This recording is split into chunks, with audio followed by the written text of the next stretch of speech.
Hey, what is up everyone? I am Pocket and welcome back to week 2 of pushing for the 0.01% title in Dragonflight Season 4 on the best healing class of all time, Holy Paladin. Okay, obviously that is completely subjective. We are at the bottom of the barrel this season, but this is not going to stop us. So get ready, we have a lot to cover this week, from opening our very first vault, figuring out that fortified and bolstering are actually the worst affixes, and spending our bullions on some massive loot. And if you guys enjoy this content, remember to like and subscribe to the channel. It helps out a ton. Now, let's continue our journey on the road to title.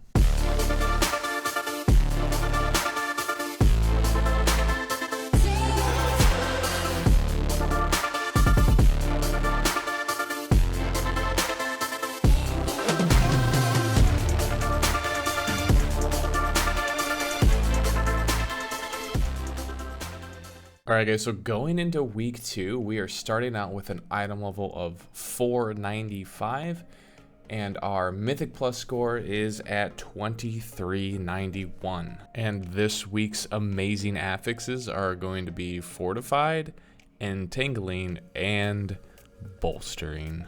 And these are the talents that we are running this week. So I did change a few things around. I've been trying things out as well, kind of figuring out what I like and what I don't like. And I've seen high rated paladins using almost every single build. So I feel like at this point, it's just kind of what you prefer. And obviously the first thing that we are going to do starting this first day is run straight to our vault and open it up. Now it took me like 30 minutes to figure out what to pick, but we ended up going with the 525 chest piece because we wanted to make sure to get a 4 set of tier this week. So we used our little coin on the shoulders, and then we ended up going to the catalyst and catalyze our pants. And then week 1 we did end up picking up tier hands, so that is our 4 set right there at the start of week 2. And I pray that nobody accidentally spent their mark on the PvP gear, not the PvE gear, so hopefully none of you did that. And of course, with all the new armor, we had to stop by the T-Mog and put something a little more decent on. And of course, we had to do our weekly quest. That way we can stay on track and make sure we can get a crafted piece next week. Now, I did a quick LFR just so I could get my second bullion this week so I could purchase something. However, I couldn't decide exactly what I wanted, and we were itching to do some keys. So I'm gonna wait on that as I figure out what I actually want to buy, and we decided to jump straight into a 10 Azure Vault for the week. And hopefully this is gonna set up how this week is going to go, because you know you would obviously hate to start out the week on a bad note. So we run in here, we miss some interrupts, immediately get clapped. However, still very timeable. We just missed a couple interrupts, but the Warlock left. In my opinion, guys, this is such toxic behavior. Yes, we missed an interrupt, we wiped, but there's still so much time on the timer that this is so easy. We could easily continue on.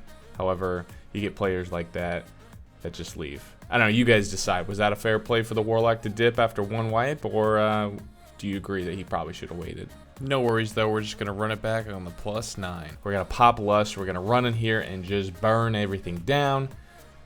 Know that the same exact thing is going to happen where we don't get the interrupts and we die. But don't worry guys, it's fine. We recovered just fine. We ran through the key without any other issues, and we ended up 2 chests in this +9 here. And obviously a 9 is a little bit easier than a 10, especially without bolstering, but one wipe is not going to throw your entire key, especially when it's 30 seconds into the key. So not a big deal. We did end up picking up a chest piece that we're not going to use because we got that massive 525 out of our vault, and that's going to bring us up to a 1,926 Raider IO score. Now heading on over to a +10 Ruby life pools. When you get to this mini boss here, I think we all understand that there's a dispel mechanic, but if you're bringing a Shadow Priest, because they are meta and there's a lot of them, make sure they understand not to dispel both at the same time. I was super confused on what happened here at first. I thought I did something wrong. Interesting. Maybe I don't mass dispel that? Oh, that's what happened? Yeah, don't ever mass dispel it. Are you serious? Bro, Oh if we're my all tall. god. No! But that wasn't the only issue we had. We finally get to the last boss with 2 minutes and 45 seconds left. We have 26 deaths on the clock. I realized I was lagging the entire time, so I was having a very difficult time healing everybody. I just thought my internet was acting up or something. Come to find out, Steam had started an update in the background, and I can't afford to stream, have Steam up, and play WoW. So hopefully we can just burn this boss and time this key. But even with everything stacked against us, we still managed to kill the last boss in enough time with 1 minute and 10 seconds to spare, and that's going to push us over 2,000 Mythic Plus score, giving us our Keystone Master for Season 4. And then obviously we had to get a little screenshots with us on our new mounts for getting our achievement. So after that Ruby Life Pools, we ran a few more keys, bricked a couple more keys, but we ended up here in this plus 10 Algathar Academy. We are having really good success.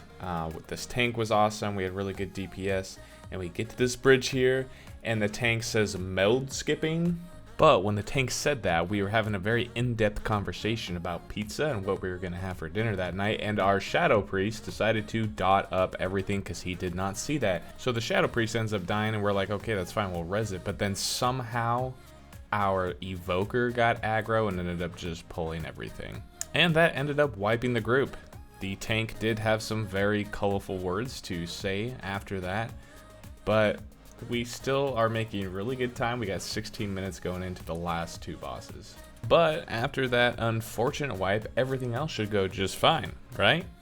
Well, not exactly. So for some reason the tank decided to pull these little ads into the boss, and it is a bolstering week. Now remember, bosses do not get bolstered by ads, so you can do this. However, these little guys are going to bolster, and when they jump to somebody, they do a lot of damage. So now we have a triple bolster jumper over here. So he jumps over to the priest, already at low health. We get the mana bombs off, and everyone's dead here.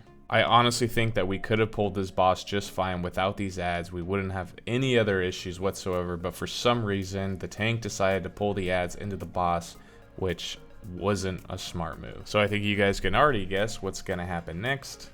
Yep, and there goes another key down the drain. Thanks, Fortified Bolstering. And now after all of those wonderful morning keys that we did, it's time to hop into Raid. Now this is just normal, but to be honest, this really felt more like Raid Finder. Bosses died super fast, there wasn't a whole lot of damage going out. For the most part, it's pretty simple compared to, you know, when it came out originally. And speaking of raiding though, guys, I do run a massive raiding community. We raid all the time. If you are interested in just hopping in on an alt or just for fun, or you want a group of people to raid with, head over to the Discord, and in the raid signups page, that's where I always post all the raids. Everyone is more than welcome to come, and we'll see you there. So after raid, we do hop into some more keys, and honestly guys, bolstering fortified on Neltharis has been rough because there's so many things that hit other people. For example, we are in here doing this trash pack here, and a single bolstered melt just completely destroys me. At the time, I didn't actually know what killed me, so I had to go look into the recap and see what happened, and I got hit for over 1,000,000 damage with one single melt. And this is how this key has felt the entire time, with the other spears, the charges, the bleeds, all of that happens during this dungeon. You can see we already have 24 deaths, 7 minutes left, 2 bosses to go. Yeah, there's no way we're timing this key. We do, however, end up sticking it out to the very end because, you know, we wanted that plus 10 in our vault so we could open it up next week. But as you can see, we are almost 10 minutes over on time, 30 deaths. Even after that last melt incident, it was still rough moving forward, so lots of deaths afterwards. But the boss does go down. We don't get any loot, we don't get any score, but that's just one more for the vault. So the rest of the team does end up going to bed for the night. I decided to do a few more pugs. We timed one, we completely bricked the other one. But at the end of day 1, week 2, we ended up with a score of 2391, which is some awesome progress. We are well on our way. So starting on day 2, we immediately jump into Heroic Raid. Now I already have a decent amount of gear as far as item level and things that I need, but the one thing that I need specifically from this raid is the Black Dragon Scale trinket that drops off this first boss. That is one of my S tier trinkets. It's the only thing I need. If we can get it right here, you guys have no idea how happy I'd be. And to my complete astonishment, the trinket does drop. Getting the trinket to drop though is only half the battle. I still have to roll against everyone and try and win it. And what are the odds of that? But don't worry, I just have to beat an 80? Yeah, no problem. So I wait until I am the last person that has to roll on it. And here we go. Oh, I got the trinket! Oh my god! I may have won, but at what cost? I'll never ask for anything else, Blizzard. I'll never ask for anything else ever again. But hopefully, we never have to find out. However, the rest of the raid went awesome. We managed to kill the boss this week without, you know, one guy surviving just to barely pull it through. And in like fashion, the trinket, however, was the only thing that we did end up winning the entire time during raid. So that's really all I wanted, but the rest of the time we didn't get anything. Even that 96 roll on the tier looked pretty good until I got beat by a hunter by 1 point. But again, we got what we came for.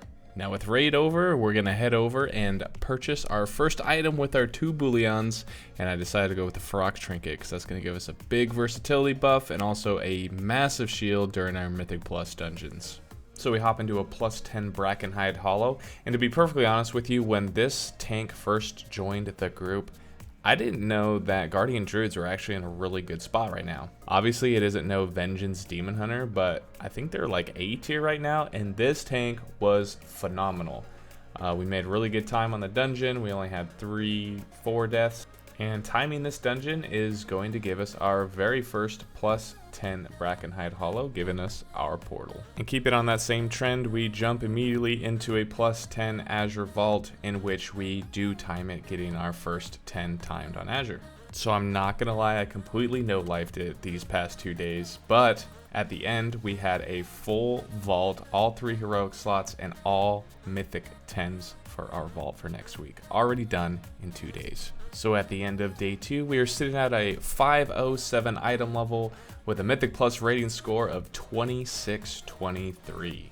Alright, so moving into the start of day 3 here, we listed up our own key for a +11 Ruby life pools. And things are going pretty well. I mean, we have 14 deaths, all things considered. However, we're still making pretty decent time. We're not going to get the 2 chests, but we are going to be going into the last boss somewhere around 5 minutes after we get this last ad killed. And let's be honest, this last ad on a fortified week, I'm sorry guys, he is a pain in the ass. And one thing I've realized that the Dragonflight dungeons have tons of little mini bosses throughout it, and I hate every single one of them. Like the mini boss before last boss in Halls of Infusion, yeah, screw that guy. And I feel the same way about this guy. I did have a key earlier this week where someone had double pulled this pack.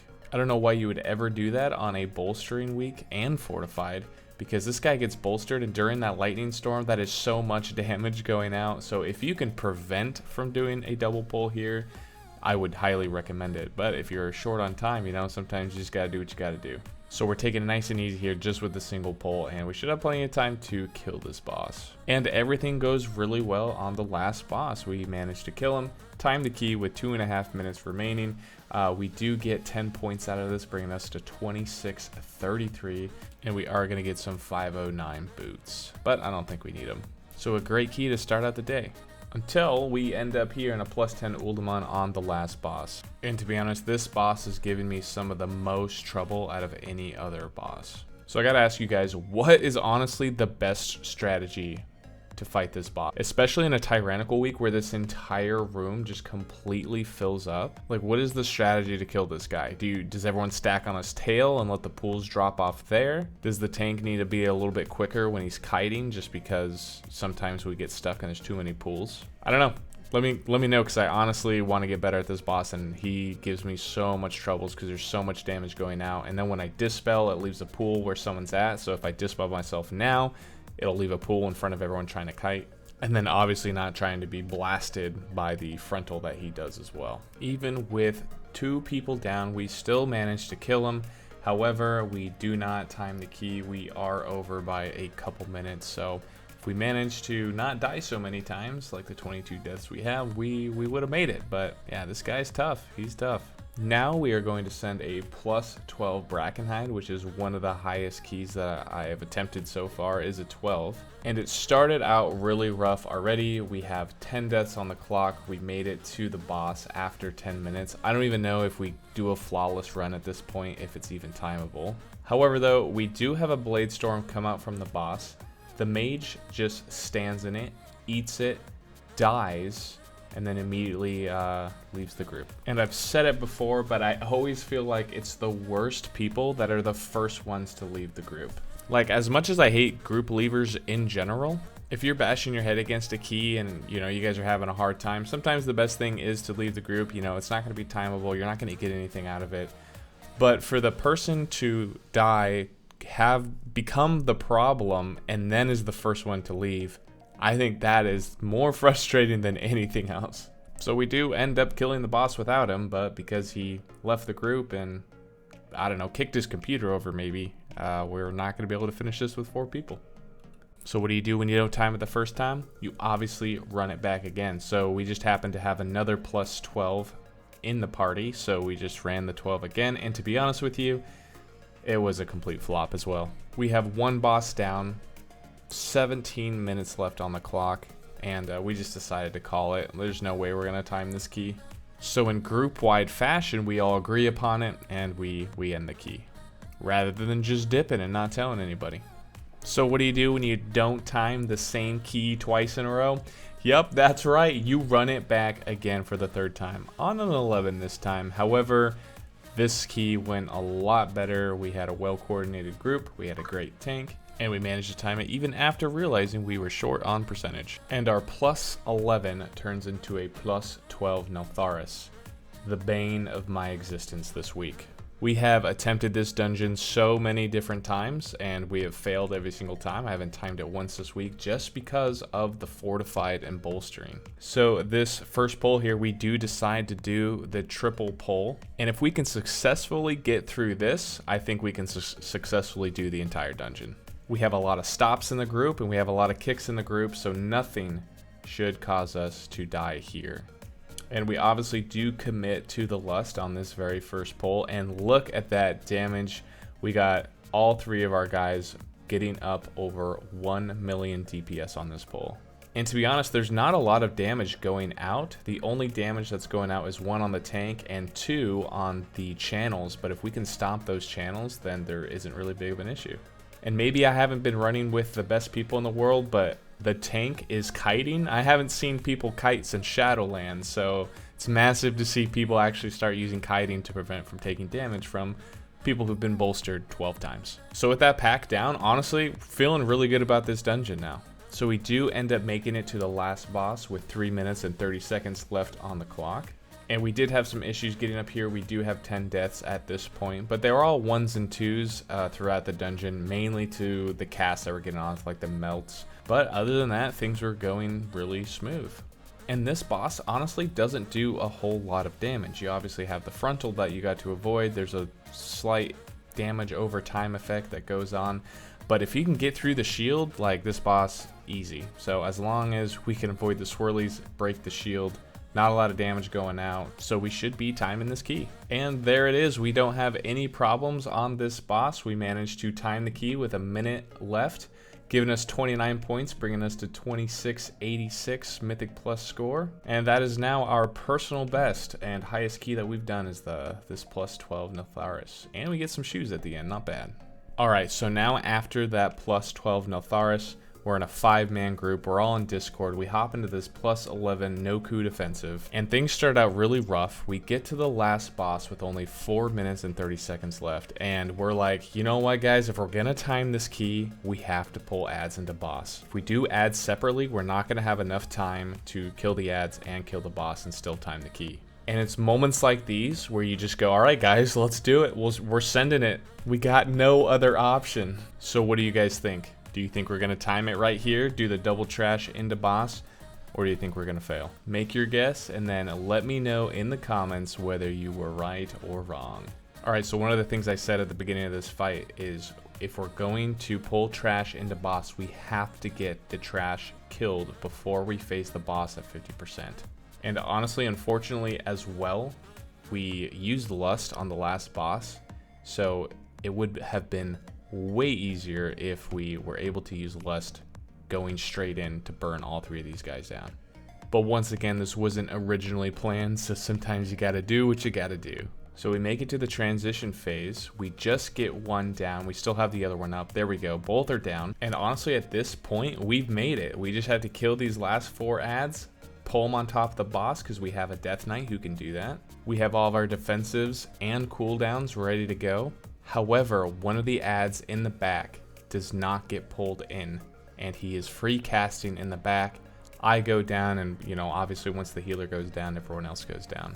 So unfortunately, we are not going to time the key. We were so close. It was within our grasp. It was completely doable. There's a lot of things we could have done better. I mean, I could have used bubble there. People could have used their other defensives and just pulling in the ads and kicking them. I do think our Death Knight did say that his slappy hands were on cooldown when we went into that, so he was actually unable to pull all the ads in on top of each other. But I think if he had slappy hands and we were able to pull them all in, we could have easily bursted them down, but there was just free casters in the back, and that's what costed us our key. Very unfortunate, but it was a lot of fun.